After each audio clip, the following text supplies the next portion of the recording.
The North Atlantic in winter is a realm where the sky forgets the sea, where fog and darkness blend into something older than navigation. On the night of November 14th, 1893, the cargo vessel HMS Trident cut through Blackwater 30 miles southwest of Iceland's coast. The crew knew these waters. Treacherous, yes, but predictable. What they did not know was that something was circling above them.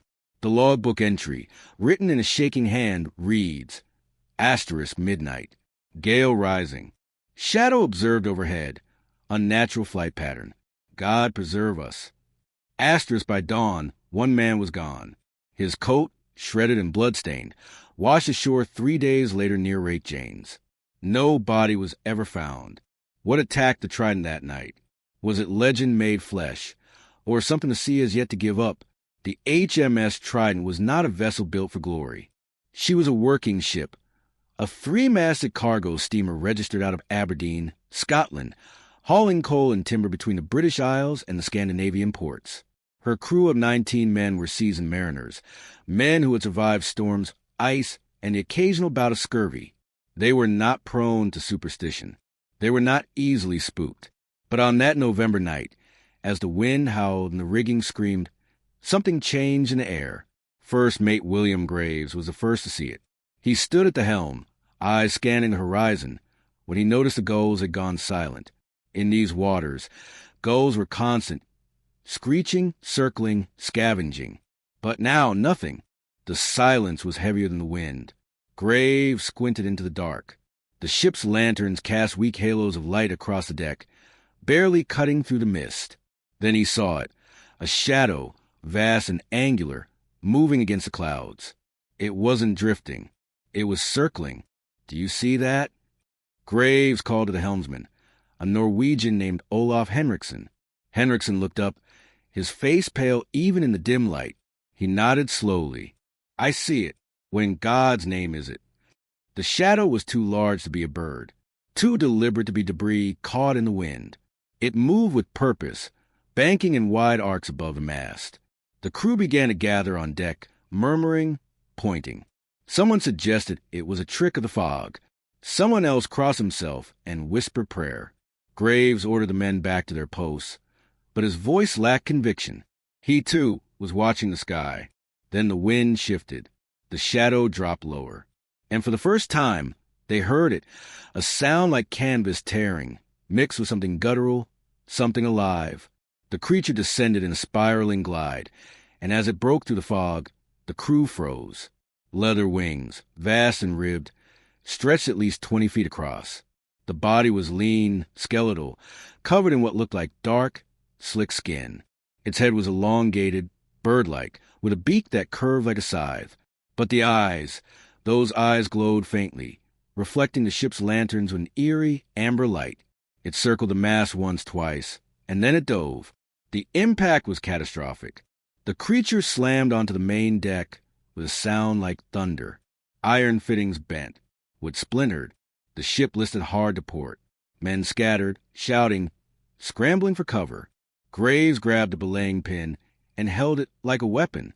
The creature's wings folded against its body, and it stood there, hunched and breathing, its head swiveling to take in the crew. It was hunting. One sailor, a young deckhand named Thomas Calloway, was too slow. The creature lunged, its wings flaring open, and caught him by the shoulder. Calloway screamed, a sound that would haunt the survivors for the rest of their lives. He fought, clawing at the thing's grip, but it was no use. The creature dragged him across the deck, toward the rail. Graves and 2 others rushed forward, shouting, swinging whatever they could find. A wrench, a lantern, a piece of broken timber. The creature released Calloway for a moment, hissing, a sound like steam escaping a boiler. And then, with a single beat of its wings, it lifted him into the air. Calloway's scream was swallowed by the wind. The creature rose, effortlessly, carrying the young man over the rail and into the black void of the North Atlantic. The crew rushed to the side, staring into the darkness. But there was nothing. No splash, no sound, only the wind and the waves. Graves stood at the rail, gripping it until his knuckles turned white. "Get below," he finally said, his voice hollow. "Now." The men obeyed. They sealed the hatches. They armed themselves with whatever they could find. And they waited for hours. The ship rocked in the storm, and the crew listened for the sound of wings. Some prayed. Some wept.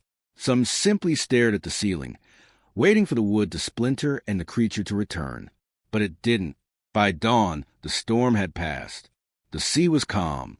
The sky was empty. And Thomas Calloway was gone. When the Trident limped into Reykjavik 2 days later, the crew was silent. They told the harbor master what had happened, but he dismissed it as storm madness. Men see things in gales, he said. Shadows, tricks of the light. But when Calloway's coat washed ashore near Reykjanes, torn to ribbons, stained with blood and something else, something that smelled like sulfur, the harbor master stopped talking. The coat was placed in a box and stored in the Reykjavik Maritime Archive. The Trident-esque crew scattered. Some refused to sail again. Others drank themselves into silence. First Mate Graves wrote a single letter to his wife before disappearing into the Scottish Highlands. The letter, discovered decades later, contained only one line. Asterisk, we were not alone out there. We never have been. Asterisk, long before the crew of the Trident reported their encounter, the skies above Iceland were already crowded with legends.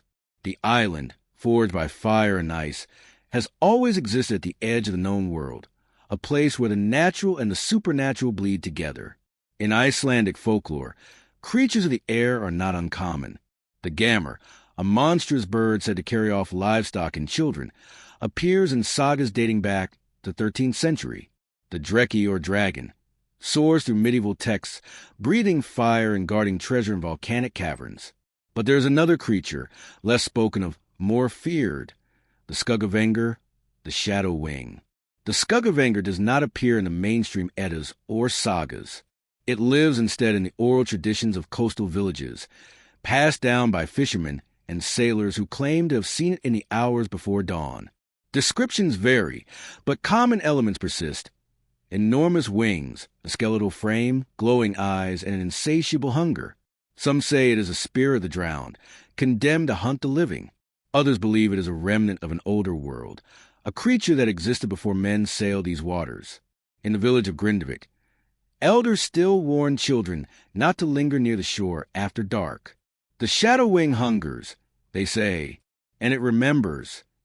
The question is, are these legends purely mythological, or do they preserve some historical truth? Cryptozoologists and folklorists have long debated this. Dr. Elias Thornburg, a researcher specializing in North Atlantic mythology, published a paper in 1971 titled Asterisk, Avian Cryptids and Maritime Trauma, a study of Icelandic sea legends. Asterisk in it. He argues that many Icelandic monster legends are rooted in genuine encounters with unknown species, perhaps large birds driven south by climate shifts or undiscovered species of bat native to volcanic caves. The North Atlantic, Thornburg writes, is one of the least explored marine ecosystems on Earth. We have mapped more of the moon than we have of these waters. Is it so impossible that something unknown still lives there? But the Trident case was not the first modern encounter. In 1847, the Danish whaling ship Frasier reported a similar sighting near the Faroe Islands. The captain's log describes a winged beast of great size that descended on the ship during a night hunt.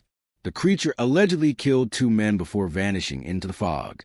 The account was dismissed as embellishment, but the log still exists, archived in Copenhagen.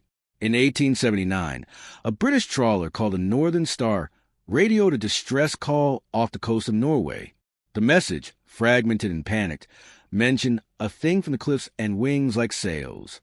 When rescue crews arrived, the Northern Star was found abandoned, her crew missing. No bodies, no wreckage, just blood on the deck and deep claw marks in the wood. The Icelandic government, for its part, has remained largely silent on the matter. When questioned about the Trident incident in 1952, an official from the Ministry of Maritime Affairs stated, "We have no record of any unusual wildlife activity in that area." The crew's account, while tragic, cannot be verified. But privately, documents tell a different story. In 1998, a researcher named Anna Kjartansdottir uncovered a classified file in the Reykjavik National Archives. The file, dated 1894, contained witness statement from the Trident crew, along with photographs of Calloway's recovered coat. The photographs show not just tears, but puncture wounds, deep, evenly spaced, as if made by talons. The file also includes a sketch, drawn by First Mate Graves, of the creature. The sketch is crude but unmistakable, a winged, bird-like entity with a long neck and a head that resembles a pterosaur. This raises an impossible question. Could the Trident crew have encountered a living pterosaur? Mainstream science insists that pterosaurs went extinct 66 million years ago, alongside the dinosaurs.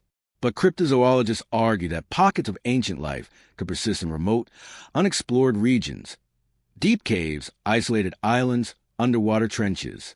The coelacanth, a fish thought extinct for 66 million years, was rediscovered alive in 1938. If a fish can survive undetected for millennia, why not a flying reptile? Supporters of this theory point to sightings of the ropen in Papua New Guinea, a creature described as a large, nocturnal, bioluminescent pterosaur. Witnesses describe glowing eyes, leathery wings, and a preference for hunting near water. The parallels to the Trident encounter are undeniable, but skeptics remain unconvinced. Dr. Helen Gorman, a zoologist at the University of Edinburgh, argues that the Trident crew likely encountered a known species under unusual circumstances. Large seabirds, albatrosses, petrels, can have wingspans exceeding 10 feet, she explains. In poor visibility, in a storm, with adrenaline and fear amplifying perception, a large bird could easily be misidentified as something monstrous. She also points to the psychological phenomenon known as folie à plaisir, or shared delusion, in which groups of people collectively experience the same hallucination during high-stress events. The crew was exhausted, terrified, and traumatized. Gorman says, their account is unreliable, yet the evidence remains. Calloway's coat, the claw marks, the sketch, the blood, and the silence that followed, the way the crew scattered, the way Graves vanished, the way no one who was on that ship ever sailed again. These are not the actions of men who simply saw a large bird. By 1920, the Trident incident had faded from public memory.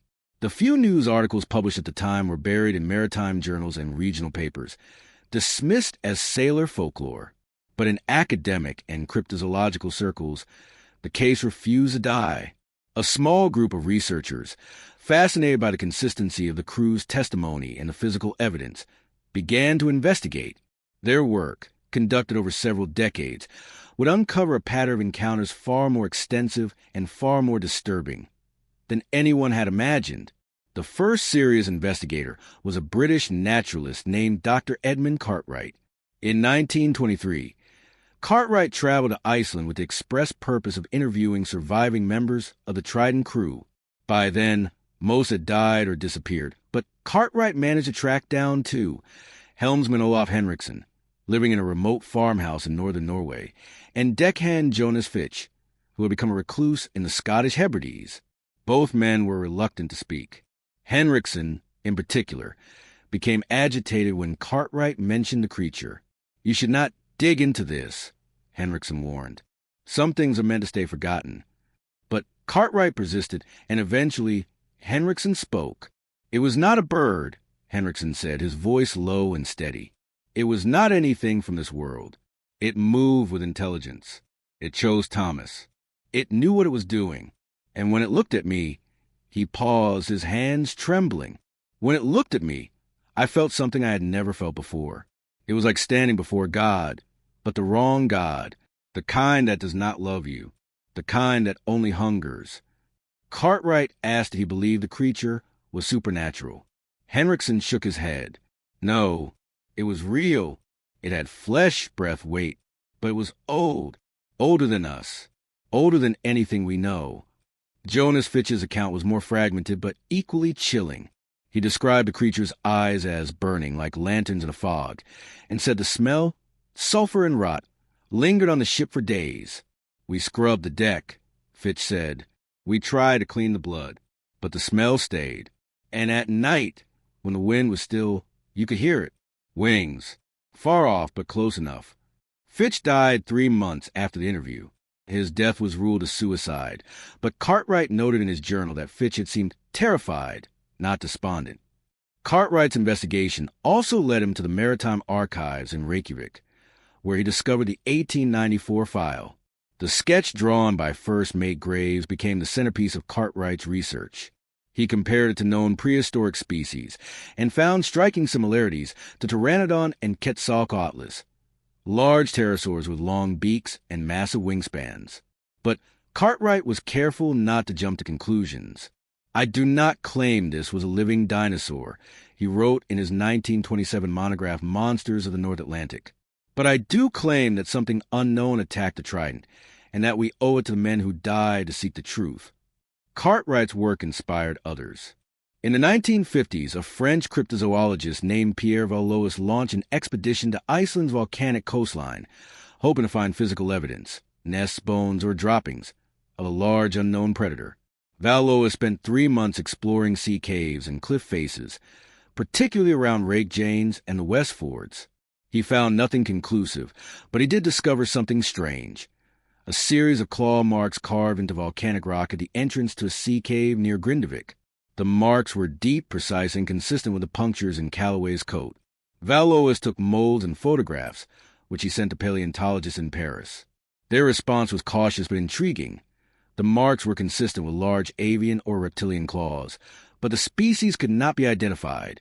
Meanwhile, other sightings continued to emerge. In 1934, an Icelandic fisherman named Bjorn Sveinsson reported seeing a winged shadow near the island of Jaime. In 1956, a cargo plane flying over the Denmark Strait radioed that a large bird or bat had flown alongside the aircraft for several minutes before disappearing into clouds.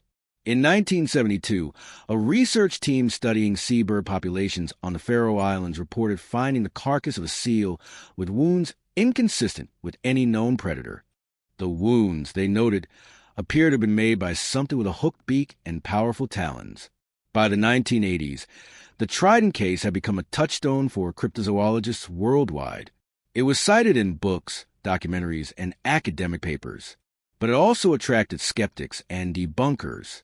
In 1985, a marine biologist named Dr. Richard Holbrook published a rebuttal to Cartwright's work, arguing that the Trident crew had encountered a stellar sea eagle, a massive bird of prey native to the North Pacific, capable of wingspans exceeding 8 feet. Under storm conditions, with poor lighting and high stress, a stellar sea eagle could easily be perceived as something far more monstrous, Holbrook argued. He also suggested that Calloway's death was a tragic accident, swept overboard by a wave, not carried off by a creature. But Holbrook's theory had holes. Stellar sea eagles are not native to the North Atlantic. They do not hunt at sea during storms. And they certainly do not carry off full-grown men. Critics also pointed out that Holbrook had never examined the physical evidence, the coat, the sketch, the claw marks, and had relied entirely on second-hand sources. His rebuttal, while popular in mainstream science, did little convince those who had studied the case in depth. The mystery, it seemed, was far from solved. As the 20th century progressed, the Trident incident became more than a cryptozoological curiosity. It became a magnet for conspiracy theories. Researchers began to ask uncomfortable questions. Why had the Icelandic government archived the crew's testimonies in a classified file? Why had the British Admiralty refused to comment on the case? And most troubling of all, if the creature was real, had there been attempts to find it, capture it, or suppress knowledge of its existence? The first hint of a cover-up emerged in 1961, when a retired British naval officer named Captain Arthur Wainwright published his memoirs. In a single paragraph, buried deep in the text, Wainwright mentioned a peculiar incident in 1894 involving a ship attacked off Iceland. "I was informed," Wainwright wrote, "that the Admiralty had dispatched a team to investigate, but the findings were sealed. I was told, in no uncertain terms, never to speak of it again." Wainwright provided no further details, but the implication was clear. The British government had taken the Trident case seriously enough to investigate, and then bury the results. This revelation sparked a wave of speculation. Had the Admiralty found evidence of the creature? Had they captured it, killed it, hidden it? Researchers petitioned the British government to declassify the files, but their requests were denied. The official response was always the same: no relevant records exist. But in 1978, a leak changed everything. An anonymous source provided a journalist with a single document, a letter dated March 1894, from the Admiralty to the Secretary of State for War. The letter, written in formal bureaucratic language, requested discretionary funding for an expedition of sensitive nature to the North Atlantic region. The letter mentioned reports of unusual fauna and stressed the importance of maintaining public confidence in maritime safety. The document was authenticated by handwriting experts, but the government refused to confirm or deny its legitimacy. Conspiracy theorists seized on this. Forums, books, and television programs began to speculate wildly. Some claimed the British had found a living pterosaur and transported it to a secret facility. Others suggested the creature was not biological at all, but extraterrestrial, an alien scout or bioweapon. The most extreme theories proposed that the Trident attack was a government experiment gone wrong, involving genetically modified animals or interdimensional beings. These theories, while sensational, lacked evidence and distracted from the more plausible explanations. But not all the rumors were baseless. In 1992, a former Icelandic Coast Guard officer named Gunnar Husson came forward with a startling claim. In an interview with a Reykjavik newspaper, Husson stated that in 1967, he had been part of a search and rescue operation near Reykjanes. The team was investigating reports of strange lights and sounds coming from a sea cave. When we arrived, Husson said, we found bones, large bones picked clean, and marks on the walls, claw marks, like something had been living there. The team reported the findings to their superiors, but were told to forget what they had seen. Husson claimed he was warned that speaking publicly would result in termination. He remained silent for 25 years. I'm old now, he said in the interview. I don't care about threats anymore. People deserve to know. Husson's story was never officially confirmed, but it added fuel to the fire. Researchers began to focus on Iceland's volcanic caves, vast, unexplored systems that honeycomb the island's coastline. These caves, formed by ancient lava flows, are deep, dark, and difficult to access. Some extend for miles, opening into the sea through hidden entrances. Could such a place provide refuge for a large, predatory creature? Could it explain the sporadic sightings, the lack of physical evidence, the creature's ability to appear and vanish without a trace? Dr. Marta Egilsdottir, a geologist specializing in Icelandic volcanic formations, believes it's possible. These caves are ecosystems unto themselves, she explains. Isolated, stable, rich in microbial life. If a creature adapted to such an environment, it could survive undetected for centuries, emerging only to hunt. Egilsdottir led a small expedition in 2003 to explore several caves near Grindavik. The team found no definitive evidence of the creature, but they did discover something unusual: large, unexplained recesses in the cave ceilings, as if something had roosted there. They also found guano deposits, but chemical analysis could not determine the source species. Meanwhile, counter-theories proliferated. Skeptics argued that the Trident case was a hoax, perpetrated by the crew to cover up negligence or murder. They pointed to inconsistencies in the testimonies, minor differences in descriptions of the creature's size, color, and behavior. They also noted that Thomas Calloway's body was never found, suggesting he may have been swept overboard by accident, with the crew fabricating the creature story to avoid blame. But this theory struggled to explain the physical evidence. The torn coat, the claw marks, the sulfuric smell, the blood. Hoaxes require coordination, motive, and opportunity. The Trident crew had none of these. Others proposed that the creature was not unknown, but misidentified, a known species exhibiting aberrant behavior. A proposed candidate was the Arctic skua, a large, aggressive seabird known to attack humans. But skuas weigh less than 2 pounds and have wingspans under 5 feet. They do not carry off men. They do not leave claw marks in iron. The theory collapsed under scrutiny. By the turn of the 21st century, the Trident case had become a cultural phenomenon. It appeared in documentaries, novels, video games, and podcasts. But for all the attention, the core question remained unanswered. What attacked the Trident? And is it still out there? For decades, the Trident incident remained a historical curiosity until 2007, when something extraordinary happened. A modern ship, the Norwegian research vessel Barents Explorer, reported an encounter that would reignite the mystery and validate the century-old accounts. The Barents Explorer was conducting a marine biology survey in the Denmark Strait, roughly 40 miles from where the Trident had been attacked. On the night of October 19th, the crew was preparing to deploy a deep-sea submersible when one of the researchers, Dr. Ingrid Halvorsen, noticed something unusual on the ship's radar. There was a large object moving overhead, Halvorsen later testified. It wasn't an aircraft. It was moving too erratically, and it was too low.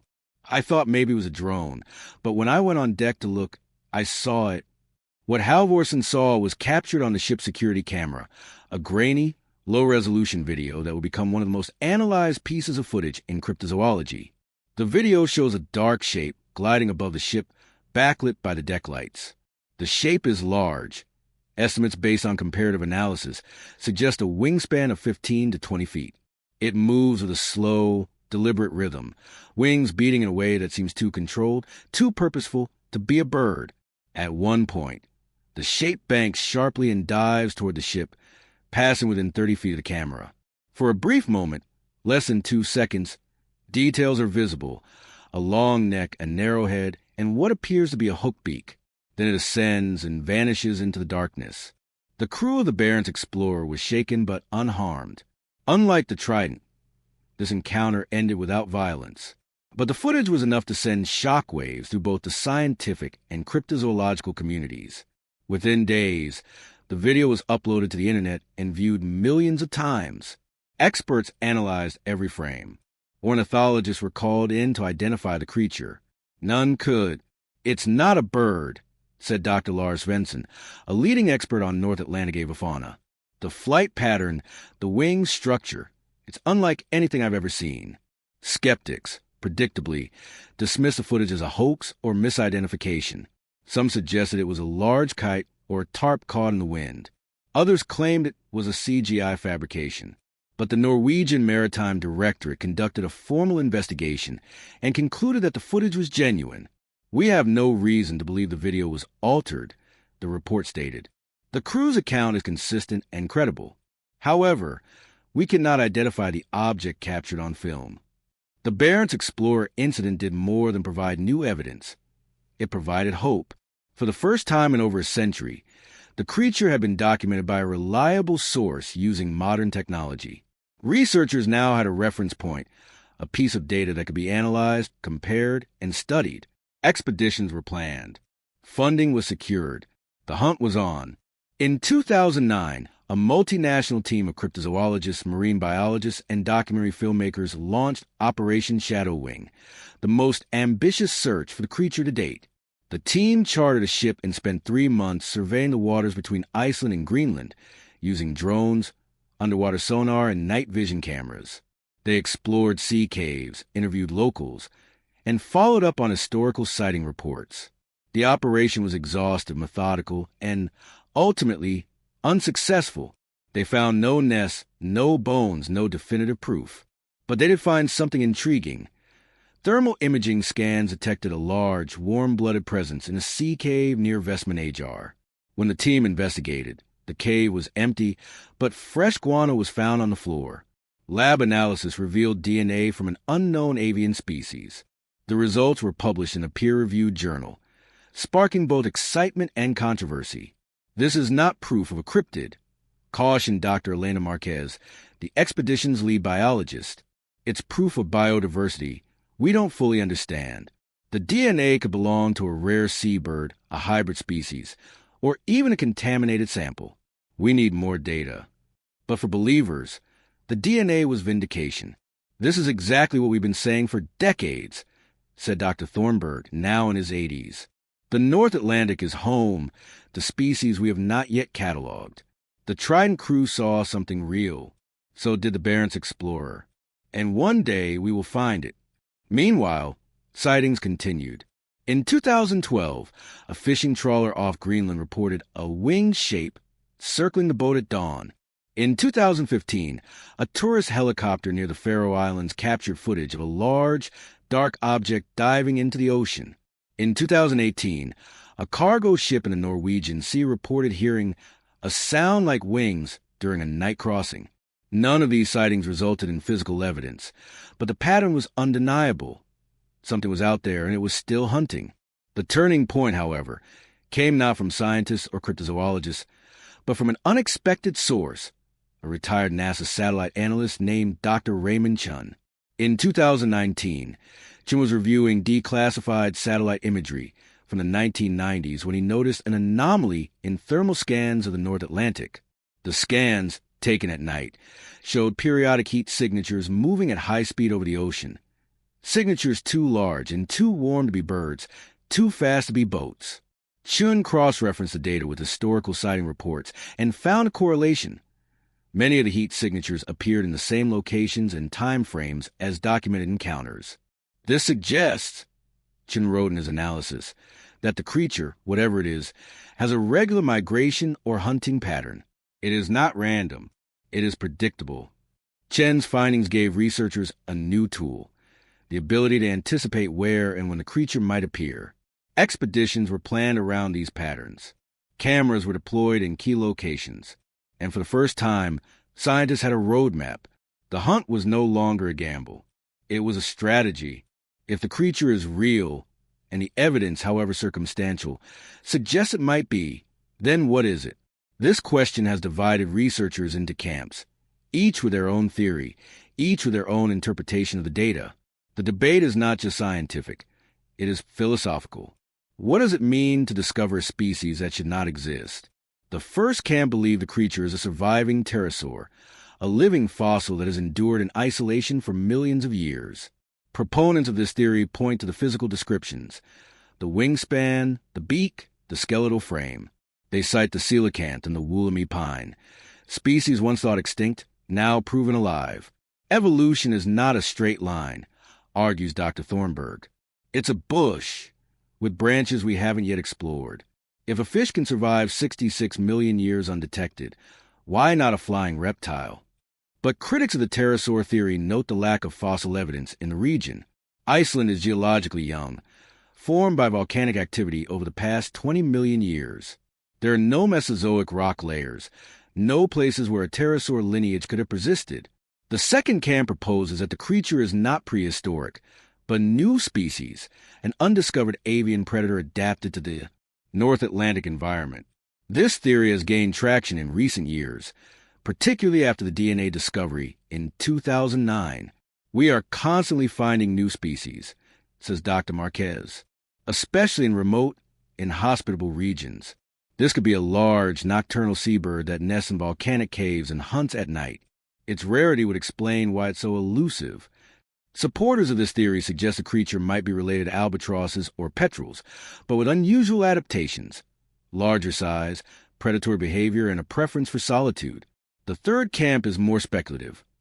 They believe the creature is not biological, but paranormal or interdimensional. This theory is popular among conspiracy theorists and paranormal researchers, who point to the creature's ability to appear and vanish without a trace, the glowing eyes, and the sulfuric smell. These are classic signs of supernatural phenomena, claims researcher David Malik. We're not dealing with a flesh and blood animal. We're dealing with something that exists between worlds. This theory, while compelling to some, lacks empirical support and is generally dismissed by mainstream scientists. But regardless of which theory is correct, one thing is clear. The creature, whatever it is, has had a profound impact on those who have encountered it. The psychological toll on the Trident survivors, the obsession of researchers like Cartwright and Valois, the fear that lingers in Icelandic coastal villages.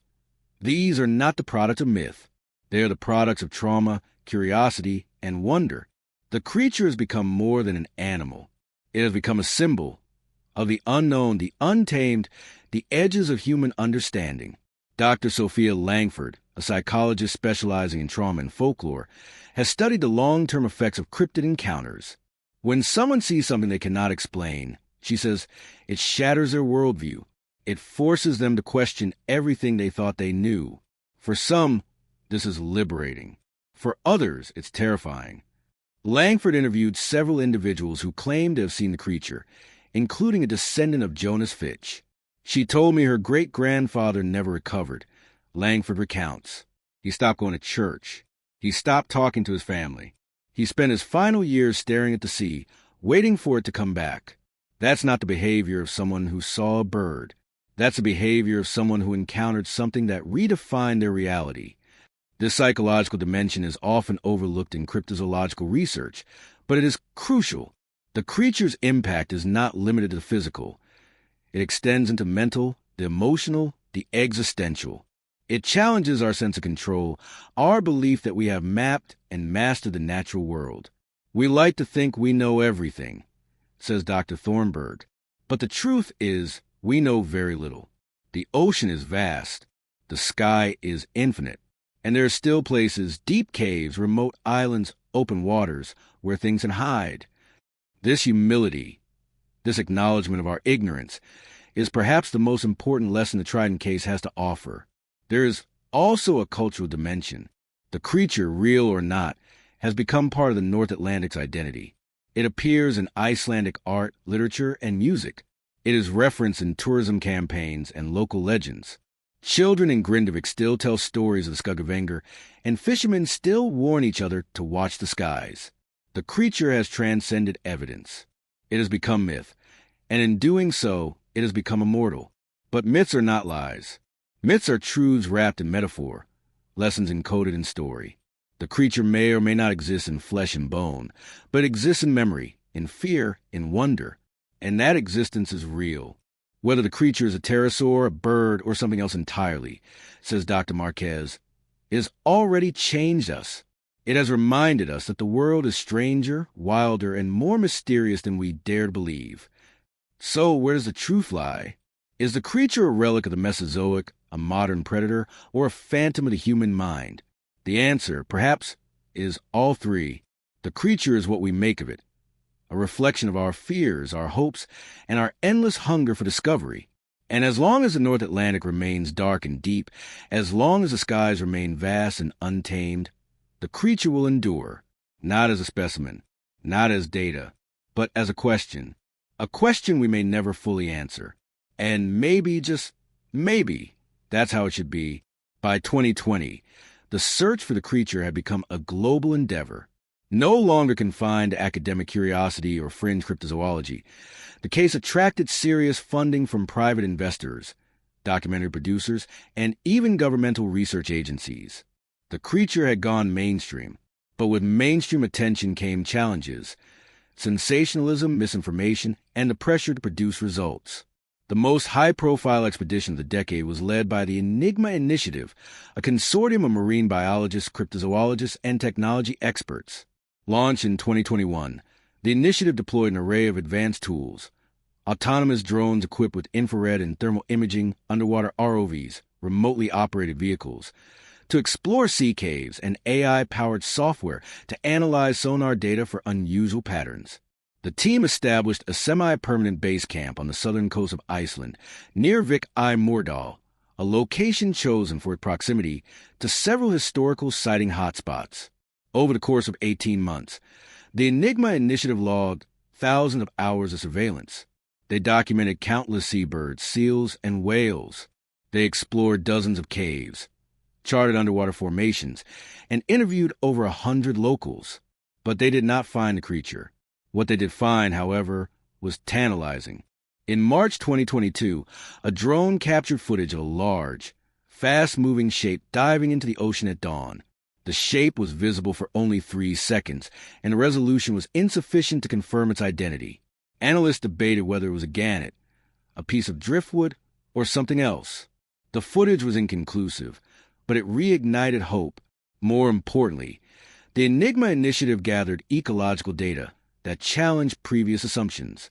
Marine biologist Dr. Yuki Tanaka, part of the team, noted that the North Atlantic ecosystem could theoretically support a large predatory species.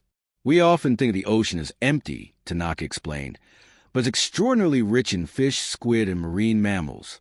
A creature with a wingspan of 20 feet and a weight of, say, 50 to 100 kilograms could sustain itself here, especially if it were nocturnal and had a low metabolic rate. Tanaka's analysis suggested that the creature, if it existed, would likely be a scavenger hunter, feeding primarily on fish and carrion, with opportunistic attacks on seals or, in rare cases, humans. But not all expeditions were as disciplined. In 2022, a reality TV show called Monster Hunters, North Atlantic aired a series of episodes documenting a theatrical search for the creature. The show featured dramatic reenactments, CGI mock-ups, and sensationalized interviews. It was widely criticized by serious researchers as exploitative and misleading. They're turning a legitimate mystery into entertainment, complained Dr. Thornburg in an interview. This doesn't help. It trivializes the work and makes it harder for real scientists to be taken seriously. The show was canceled after one season, but the damage was done. The creature had become a pop culture commodity, its image sold on t-shirts, posters, and coffee mugs. Meanwhile, technological advances opened new avenues of research. In 2023, a team from MIT developed a machine learning algorithm trained to identify unknown species in wildlife footage. The algorithm analyzed thousands of videos from Iceland, Greenland, and the Faroe Islands, searching for patterns that matched the creature's profile: large size, erratic flight, nocturnal activity. The algorithm flagged 17 clips as high-probability unknowns. Most were false positives, misidentified birds, or lens flares. But 2 clips, both from 2019, showed something anomalous: a dark, wing shape moving against the clouds in a manner inconsistent with any catalog bird species. The clips were brief, but they added to the growing body of circumstantial evidence. Social media also played a role. A dedicated online community of amateur researchers, calling themselves the Shadow Wing Watchers, began crowdsourcing sightings and data. Using platforms like Reddit, Twitter, and specialized forums, they collected reports from fishermen, pilots, and tourists. They created interactive maps tracking sightings over time, identifying patterns and clusters. One such pattern emerged around the island of Jaime. Between 2015 and 2023, there were 11 reported sightings within a 10-mile radius, all occurring between late October and early December. The watchers hypothesized that this might be a seasonal hunting ground or migration route. Their findings, while anecdotal, provided researchers with new leads. But with increased attention came increased skepticism. In 2023, a team of professional debunkers released a report titled Asterisk, The Trident Myth, a Century of Misidentification and Fraud. Asterisk, the report argued that every piece of evidence associated with the creature could be explained by natural phenomena or human error. The Barents Explorer footage they claimed was a misidentified eagle owl. The DNA sample from 2009 was a contaminant. The satellite thermal signatures were fishing vessels. The report was thorough and well-researched, and it resonated with mainstream scientists who had long dismissed the case. But it also had weaknesses. The debunkers had not visited Iceland, had not interviewed witnesses, and had relied entirely on secondary sources. Their conclusions, while plausible, were not definitive. The debate reached a climax in 2024 when Dr. Marquez and Dr. Thornburg co-authored a paper titled Asterisk, The Case for Continued Investigation, Evidence and Ethics in Cryptozoological Research. Asterisk, the paper, did not claim the creature was real. Instead, it argued that the evidence, testimonies, physical artifacts, footage, was sufficient to warrant continued scientific inquiry. "We are not saying it exists," the paper stated. "We are saying we do not yet know. And the only way to know is to keep looking." The paper was published in the Journal of Unresolved Biological Mysteries and received mixed reviews. Some praised its rigor. Others dismissed it as pseudoscience. But it succeeded in keeping the conversation alive. As of 2025, the hunt continues. New expeditions are being planned. New technologies are being deployed. And somewhere in the dark waters of the North Atlantic, between Iceland and Greenland, beneath storm clouds and above ancient caves, the creature, if it exists, waits. Patient, hungry, watching. On a cold November evening in 2024, an elderly woman named Solveig Jonsdottir stood on the cliffs of Reykjanes, staring out at the Black Atlantic. She was 93 years old, the last living relative of Thomas Calloway, The sailor lost the creature in 1893. Solveig had traveled from her home in Reykjavik to this place, the place where her great-great-uncle's coat had washed ashore over a century ago.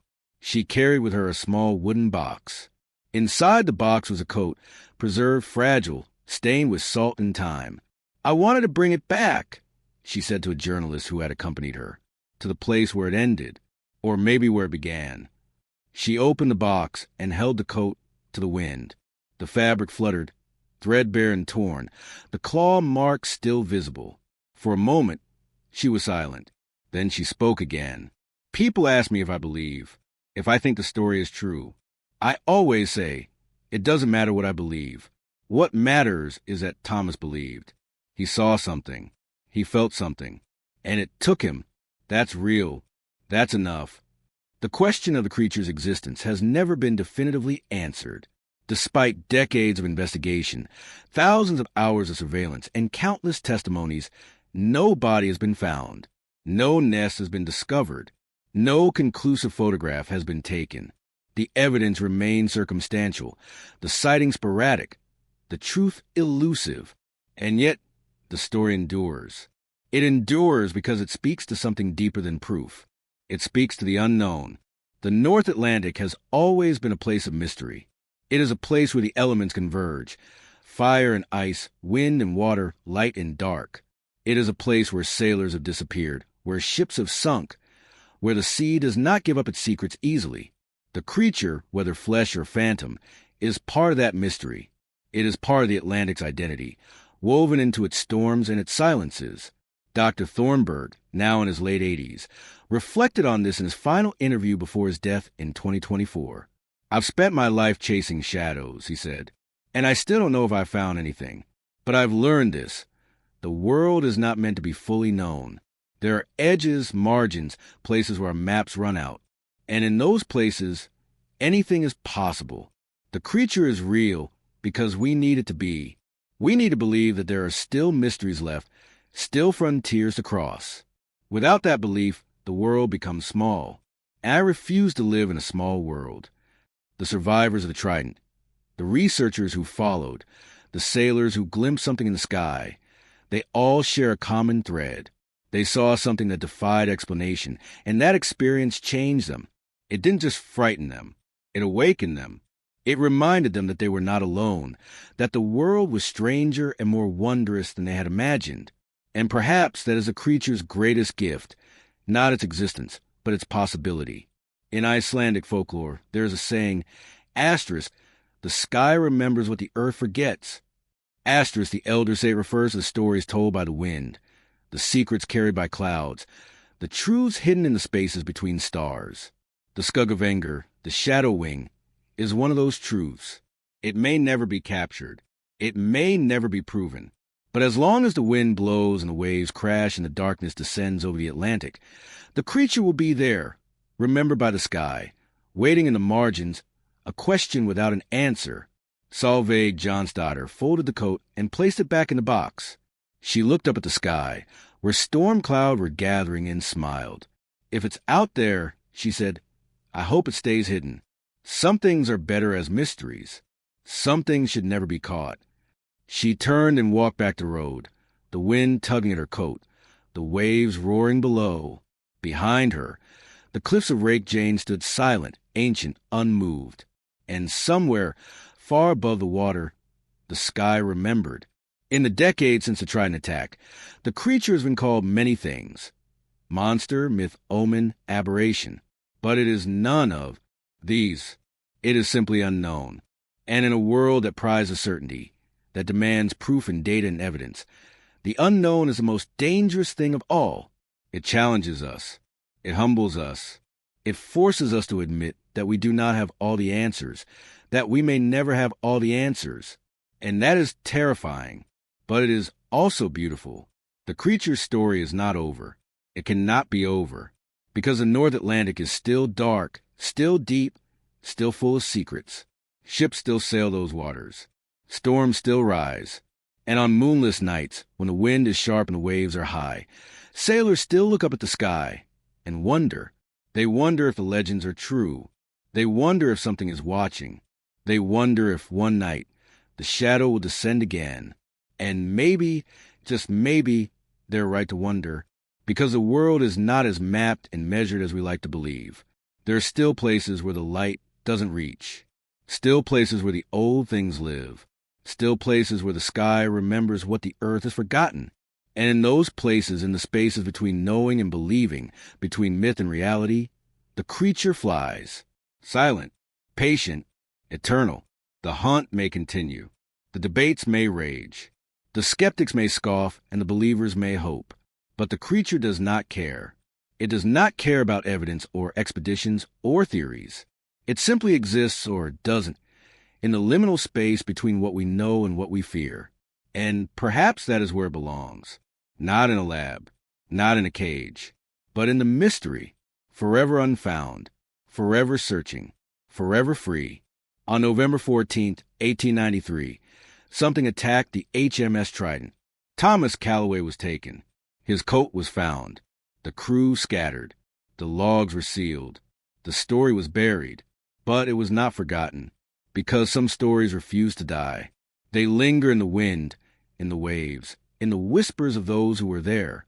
They become legend. They become truth.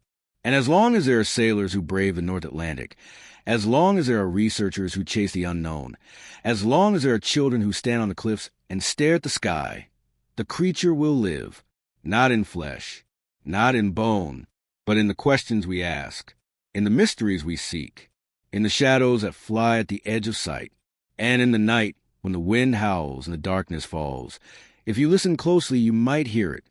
The sound of wings, far off but close enough. The sky remembers.